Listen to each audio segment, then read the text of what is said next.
Assalamualaikum warahmatullahi wabarakatuh. Salam sejahtera untuk kita semua. Semoga kita semua selalu dalam lindungan dan rahmat Tuhan Yang Maha Esa. Amin. Berjumpa kembali di channel Arina Gato. Selamat pagi ya teman-teman semuanya. Karena kebetulan video ini saya buat di pagi hari. Baik teman-teman, dalam video kali ini saya ingin share mengenai par apa saja sih yang saya gunakan dalam rangka mendongkrak performa Toyota Innova bensin. Nah, ini adalah Toyota Innova bensin Matic tahun 2014. Sebagaimana yang teman-teman dengar ya, rumornya katanya Toyota Innova bensin Matic itu lemot banget. Nah, saya ingin share mengenai bagaimana cara supaya tarikannya itu tidak lemot seperti yang menjadi rumor selama ini. Jadi begini ya teman-teman, kalau teman-teman memainkan mobil Matic, maksudnya mengemudikan mobil Matic bensin ini ya, itu berbeda cara mengemudikannya, maksudnya cara memainkan gasnya itu dengan mobil manual biasa. Kalau mobil manual, itu di setiap giginya tuh bebas kita mau main RPM berapa aja, mau kita kocok-kocok, kita bejek-bejek dulu RPM-nya, terus kita lepas koplingnya langsung loncat, itu emang beda dia tarikannya, emang lebih spontan. Tapi kalau pada mobil Matic, itu nggak bisa. Jadi tarikannya emang nggak bisa sespontan mobil manual pada umumnya. Tapi jika teman-teman sudah mulai menyesuaikan, itu akan dapat dengan sendiri feelingnya. Yang jelas, ketika teman-teman memainkan gas pada mobil Matic, itu jangan pernah ragu-ragu dibejek gasnya. Karena mengapa? Yang namanya mobil Matic itu dia sudah bisa dibilang hampir sepenuhnya diatur oleh komputer. Itu ECU komputer, ECU untuk mesin ya, komputer untuk mesinnya. Terus ada juga ECU untuk Matic-nya. Nah, jadi memang semuanya sudah diatur sedemikian rupa oleh ECU-nya. Makanya memang agak terkesan agak lelet kesannya gitu ya. Tapi sebenarnya enggak ya teman-teman. Jika teman-teman main bejek gasnya itu jangan ragu-ragu, itu nggak ada bedanya dengan memainkan mobil yang manual. Baik, itu sebagai pembukaan aja. Nah, sekarang kita lanjut ya teman-teman. Apa aja sih parts yang saya gunakan untuk mendongkrak performa Toyota Innova bensin Matic yang teman-teman lihat sekarang ini? Baik, kita lanjut. Ya, yang pertama yaitu ya teman-teman, saya menggunakan filter udara racing. Nah, filter udara racing yang saya pakai ialah filter udara racing yang berbahan jenisnya cotton gauze ya. Jadi bukan yang wire mesh atau yang stainless gitu. Mengapa saya memilih filter udara racing yang bahannya cotton gauze juga? Karena pertama, dia kan bisa kita olesi dengan oli, sehingga daya saringannya itu juga lebih efektif gitu daripada menggunakan yang wire mesh atau yang berbahan kawat atau stainless.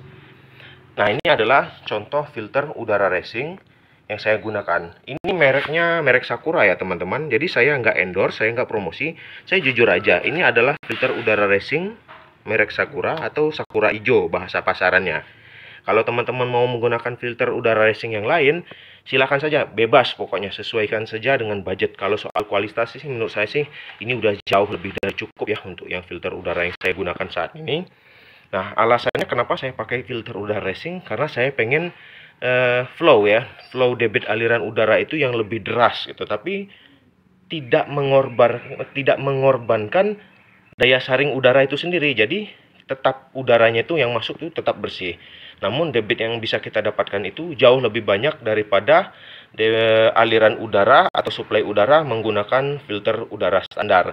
Jadi jelas ya teman-teman, kalau filter udara racing itu dia memang flow atau suplai aliran udaranya jauh lebih banyak daripada menggunakan filter udara yang standar yang berbahan kertas. Well, ini adalah yang pertama. Oke, kita tutup ya. Selanjutnya, yang kedua yaitu cold air intake scope ya. Ini sebenarnya adalah modifikasi fisik ya teman-teman. Jadi cold air intake scope ini tujuannya itu untuk memastikan mesin itu bisa mendapat asupan udara dingin langsung dari depan. Apalagi semakin cepat kita melaju, maka udara yang masuk itu semakin deras dan dia tetap terjaga dingin. Bandingkan dengan yang aslinya, dia berada di sini ya teman-teman. Jalur supply, jalur masuk udara kalau kondisi standar itu dia dari fender kanan ini nah. Jadi dia ngisapnya dari belakang situ, jadi bentuknya L seperti ini, set ya. Jadi ngisapnya dia dari dalam fender ini, dan ini celahnya itu mengarah ke bawah ya kalau kita bongkar. Jadi dia lubang isapnya itu suplai udaranya yang paling plong itu dia berasal dari bawah, dan ini cukup mengganggu kalau menurut saya ya, terutama dalam kondisi cuaca sangat panas dan di jalanan aspal atau beton, karena udara yang terisap itu dia ikut panas ya teman-teman. Makanya saya tambahi modifikasi sedikit, yaitu cold air intake scope. Nah, ini adalah contohnya. Nah, saya buat 4 lubang aja, ini udah cukup ya teman-teman. Ini adalah cold air intake scope. Oh ya, sebagai info ya teman-teman, dengan menggunakan cold air intake scope ini, kalau yang saya rasakan sih memang ada sedikit improvisasi ya. Ada sedikit improvisasi. Saya nggak bisa bilang banyak banget, karena mengapa, mobil saya ini udah di remap. Jadi nggak bisa dibilang banyak banget. Tapi saya nggak tahu kalau seandainya teman-teman mengaplikasikannya pada unit Innova bensin teman-teman sendiri yang masih standar, belum remap, saya yakin itu akan lebih berasa lagi dampaknya ya. Jadi dia lebih signifikan lagi efek tarikannya. Karena udara dingin itu dia lebih padat kandungan oksigennya, sehingga pembakaran di dalam mesin itu dia lebih sempurna lagi. Pembakarannya lebih optimal. Nah, sebagai tambahan juga ya teman-teman, saya pernah tes pakai Pertalite ya. Biasanya tuh rada-rada ngelitik kalau pakai Pertalite, tapi semenjak saya aplikasikan ini, itu ngelitiknya itu jadi minim banget. Jadi seolah-olah pakai Pertamax. Saya berkeyakinan pasti efek daripada menggunakan ini. Mengapa? Karena suplai udara yang masuk itu dia lebih dingin. Jadi dengan dinginnya udara tersebut, setidaknya dia bisa meminimalisasi risiko knocking yang terjadi di dalam ruang bakar. Secara teori seperti itu ya teman-teman. Tapi kalau mau dijabarkan lebih detail lagi, wah itu akan memakan waktu yang sangat panjang. Jadi sekilas seperti itu mengenai cold air intake scope ini. Untuk bahannya teman-teman bisa buat sendiri menggunakan ya elbow, pipa paralon untuk pipa air ledeng rumahan yang seperti ini. Nah, itu ukurannya ukuran 3/4 inch, cukup yang 3/4 inch saja, bikin 4 buah.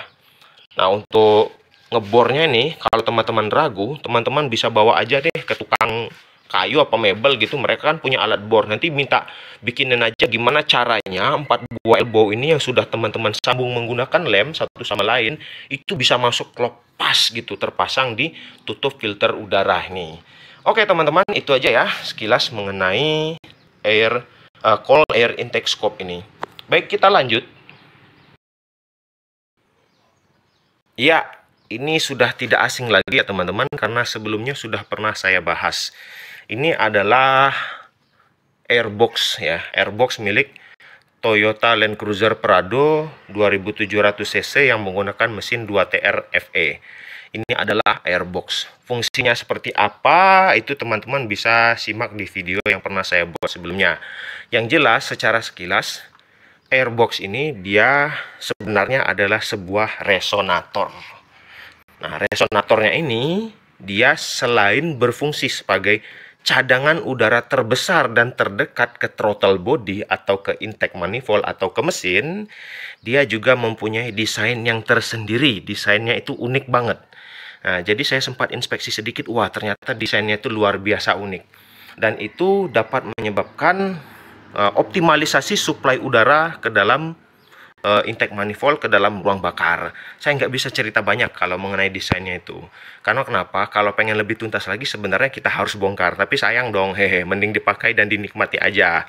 Nah, sebelumnya pernah ada yang coba buat meniru ya airbox ini dengan membuat segede-gedenya. Tapi akibatnya malah RPM idle-nya itu drop dan mesin berbet-berbet. Karena mengapa? Karena pressure kepakuman di dalam intake pipa intake ini itu menjadi berkurang. Itu salah satunya. Karena saya sudah pernah mulai mempelajari hal tersebut.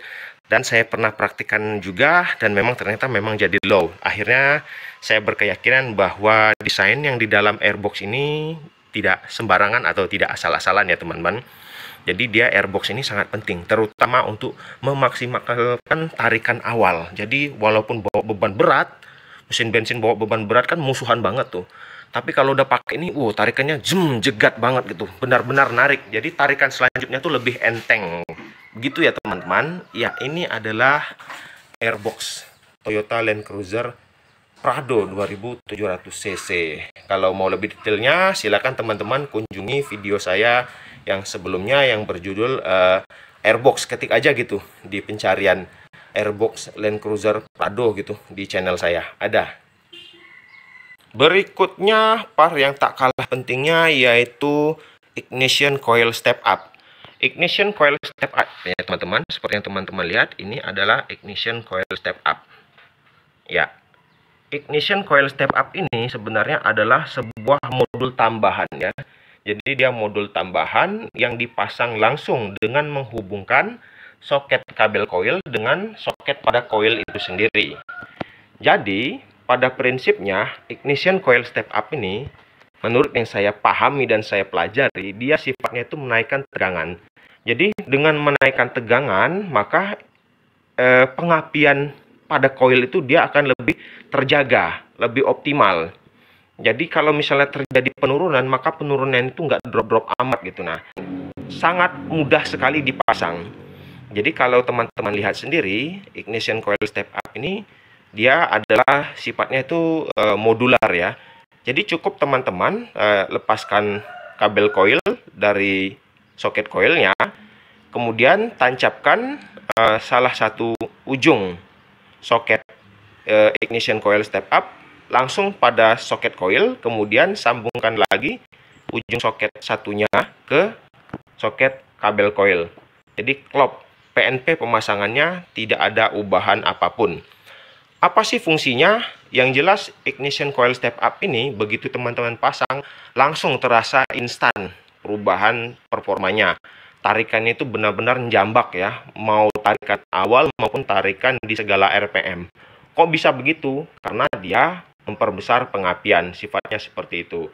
Tapi yang jelas nggak bisa disamain dengan pengapian coil racing, karena coil racing itu pengapiannya itu menurut saya itu adalah yang paling besar kalau dibandingkan dengan pengapian coil biasa ataupun ignition coil step up yang disambungkan atau dipadukan dengan coil standar. Nah, sebagai alternatif kalau teman-teman punya dana lebih ya silakan teman-teman pasang coil racing sekalian ya. Cuman ya itu harganya mahal dan nggak worth it menurut saya. Saya membeli ignition coil step up itu keren sekitar 2,5 juta ya harganya untuk 4 buah itu. Dan tersedia untuk mobil Toyota dan mobil Honda. Jadi bagi yang teman-teman berminat silakan ya. Langsung aja kontak saya, nanti bisa lihat di deskripsi atau di komentar gitu kontak yang bisa dihubungi untuk pemesanannya. Baik, itu adalah mengenai ignition coil step up. Oh ya, ada yang nanya juga nih, airbox Prado ini berapa harganya? Kalau pasarannya teman-teman bisa lihat ini sudah mulai mendekati angka 4. Tapi kalau saya sendiri saya menjualnya 3,5 juta. Dan itu pre-order sekitar 1 minggu ya teman-teman, karena nggak ada di dalam negeri. Barangnya harus saya order dulu dari luar negeri. Well. Selanjutnya, saya menggunakan busi NGK laser iridium. Ya, saya menggunakan busi jenis iridium kelas laser ya. Saya menggunakan busi ini dengan harapan saya bisa memperoleh stabilitas dan kualitas pengapian yang lebih baik. Mengapa bisa demikian? Karena material pada busi, terutama laser iridium ini, dia memang spesial. Dia menggunakan elektroda berbahan khusus, material khusus berbahan iridium, tidak seperti yang busi-busi standar pakai. Nah, untuk persamaannya, yang sekelas dengan laser iridium ini, teman-teman bisa gunakan busi Breeze Evo Premium. Nah, itu saya katakan dia sekelas atau sejajar dengan busi NGK laser iridium. Kalaupun ada merek lainnya silakan, asalkan teman-teman yakin. Tapi kalau mau sebagai contoh ya saya sebutkan aja mereknya 2 tadi kalau saya yakinnya, NGK laser iridium dan Breeze Evo Premium. Busi ini saya bilang setara lah gitu ya, pengapiannya sama-sama stabil dan besar. Tapi kenapa saya lebih cenderung ke laser iridium, terutama merek NGK ini? Karena ya saya yakinnya selama ini saya pakai NGK. NGK ini nggak ada keraguan lah saya pakai. Saya nggak endorse, saya nggak promosi ya. Saya cuma bicara jujur apa adanya. Busi NGK laser iridium ini dia diklaim bisa tahan sampai dengan 100.000 km. Jauh lebih awet daripada busi iridium biasa di bawahnya. Nah, busi Breeze Evo Premium tadi itu hanya sampai 50.000 km. Klaimnya seperti itu. Tapi pada praktiknya saya nggak tahu ya. Yang jelas saya sudah gunakan busi laser iridium merek NGK ini sudah berjalan 30 ribuan kilometer. Dan sudah pernah saya periksa, tipsnya itu nggak pernah kotor sama sekali elektrodanya itu ya. elektrodanya nggak pernah kotor, dan bentuk ground elektrodanya tetap runcing dan tajam banget. Ya, jadi kesimpulannya, keistimewaan busi laser iridium yaitu dia pertama pengapiannya lebih stabil ya teman-teman, pengapiannya stabil. Kemudian pengapiannya lebih besar daripada busi standar, dan juga dia lebih awet daripada busi yang lain-lainnya. Dia lebih awet, bisa sampai dengan 100.000 km. Dan juga khusus lini laser iridium, dia ada semacam fitur anti karbon gitu. Jadi elektrodanya itu dia selalu terjaga bersih ya gitu. Makanya kemarin saya sempat cek ya, dia tetap bersih-bersih aja, dan nggak pernah saya rendam-rendam atau gimana. Jadi udah saya cukup tiup-tiup aja pakai kompresor, udah pasang lagi, dan tarikannya tetap top chair. Well, teman-teman, itu mengenai busi laser iridium. Dan yang terakhir yaitu saya sempurnakan dengan remap. Nah, ini remap ini banyak jadi kontroversial ya bagi sebagian orang yang mungkin teman-teman belum mengetahui secara detail apa sih manfaatnya. Yang jelas ya teman-teman, yang namanya remap itu mapping ulang istilahnya. Jadi kita menulis ulang data-data yang ada pada E2 itu sesuai dengan mapping yang sudah kita pilih. Jadi pilihan mapping itu dia ada yang buat kejar irit banget ya. Ada juga yang buat kejar antara irit sama performanya itu imbang. Ada juga yang pengen kejar performanya itu dia emang lebih daripada yang dua mapping tadi, tapi dia ya memang resikonya agak boros. Nah, ini yang buat performa harian. Kalau buat balap, dia ada stake 2 kita nyebutnya. Jadi stake 2 itu dia stake buat racing ya, seperti itu kalau kita nyebutnya secara simple. Jadi saya ulang lagi ya teman-teman, kalau buat harian silahkan teman-teman pilih mapping stake 1 aja, itu cukup. Saya remapnya di EcuLab Palembang sama Om Andi ya. Jadi kemarin saya udah coba semua, stake 1 BP, stake 1 CP, stake 1 DP sekarang saya pakai. Kalau saya simpulin, stake 1 BP irit banget, dan tenaganya juga tetap lebih enak daripada tarikan standar. Stake 1 CP lebih enak lagi tarikannya, dan saya akhirnya memutuskan ke stake 1 DP yang katanya secara data ini adalah yang paling boros untuk mapping harian. Tapi setelah saya pakai, justru dia tetap lebih irit daripada standarnya. Nah, itu istimewanya ya teman-teman. Kok bisa gitu? Ingat ya teman-teman, konsumsi BBM itu adalah bergantung sepenuhnya salah satunya ke cara kita memainkan gasnya, dan juga ada beberapa faktor lainnya seperti kondisi lalu lintas, kemudian kontur medan ya, menanjak, lurus, banyak tikungan dan sebagainya, dan lain-lain, ada faktor lainnya. Ya, itulah mengenai jamu-jamu apa saja yang saya pakai, yang saya aplikasikan pada mobil Toyota Innova bensin, supaya tarikannya itu lebih sensasional lagi ya, lebih jambak lagi, lebih bertenaga. Baiklah teman-teman, itulah tadi penjelasan singkat sekaligus sharing ya dari saya. Hanya itu saja dulu yang dapat saya sharing pada kesempatan kali ini. Ya, mudah-mudahan nanti saya bisa sharing lagi mengenai jamu-jamu apa aja nih yang kira-kira bisa menambah performa, yang tentunya aplikasinya itu ya masuk akal ya gitu ya, jangan ngada-ngada gitu. Jadi ada filter udara racing, terus ada intake cold air intake scope, nah itu, terus ada airbox Prado, udah 3 tuh, terus ada ignition coil step up, udah 4 tuh, terus satu lagi yaitu pakai busi iridium jenis laser ya, dan yang terakhir kita sempurnakan dengan remap biar dia makin top chair seperti itu. Nah, itulah ya teman-teman sedikit sharing dari saya mengenai apa aja nih perangkat-perangkat tambahan atau modifikasi kecil-kecilan yang masih ringan yang bisa kita aplikasikan di Toyota Innova bensin supaya tarikannya itu lebih bertenaga, lebih jambak dan sebagainya. Ya, itu aja ya teman-teman. Saya mohon maaf kalau misalnya masih terdapat kekurangan di sana-sini di dalam penjelasan saya, atau ada kata-kata yang kurang berkenan di hati teman-teman semua. Sekali lagi saya mohon maaf. Semoga bermanfaat. Silakan teman-teman like, comment, share, dan subscribe agar channel ini dapat terus berkembang. Terima kasih. Wassalamualaikum warahmatullahi wabarakatuh.